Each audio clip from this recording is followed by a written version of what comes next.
Hello बच्चों, good morning. आज दिनांक 1/5/2020, विषय हिंदी। आज हम पढ़ेंगे पार्ट 2 काकी, जो पिछले 2 दिनों से भी हम पढ़ रहे थे।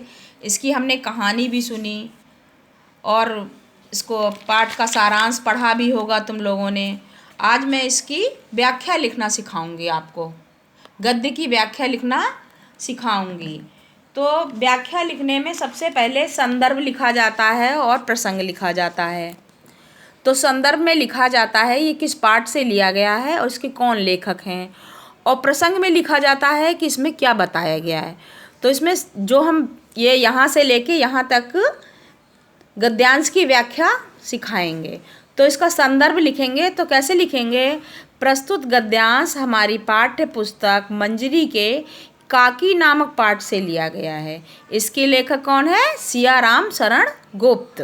फिर प्रसंग लिखेंगे। उसके बाद प्रसंग में लिखेंगे, प्रस्तुत कहानी के लेखक ने एक अबोध बच्चे का अपनी माँ के प्रति गहरा प्रेम प्रदर्शित किया है। और फिर अब हम व्याख्या लिखना सीखेंगे।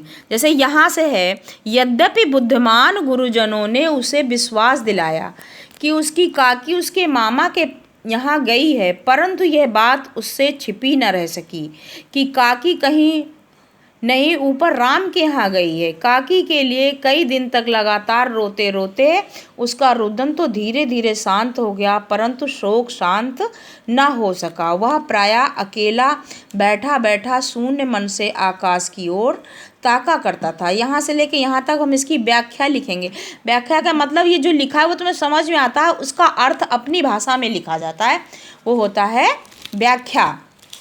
तो यहाँ इसकी व्याख्या होगी, श्यामू को छोटा बच्चा समझकर बड़े लोगों ने उसे समझा दिया कि काकी मामा के घर गई है, लेकिन धीरे धीरे श्यामू समझ गया कि काकी भगवान के पास गई है, जो ऊपर आसमान में रहता है।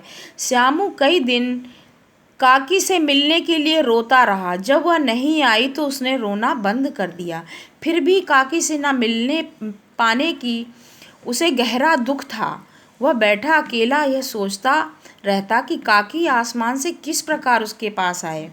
श्यामू बालक दुख के कारण ऊपर आसमान की ओर टकटकी लगाए ताका करता था। यानी इसकी व्याख्या या इसका अर्थ जो समझ में आ रहा था उसको अपनी भाषा में बोलना था, वो लिखा था। ठीक है। और इस पाठ में आए हैं कुछ प्रश्न उत्तर, जो तुम लोग अपनी कॉपी पे इसको भी उतार लेना और इसको भी उतार लेना प्रश्नों को। ठीक है। और आज इसका गृह कार्य है, थोड़ा सा गृह कार्य है। जैसे समूह का से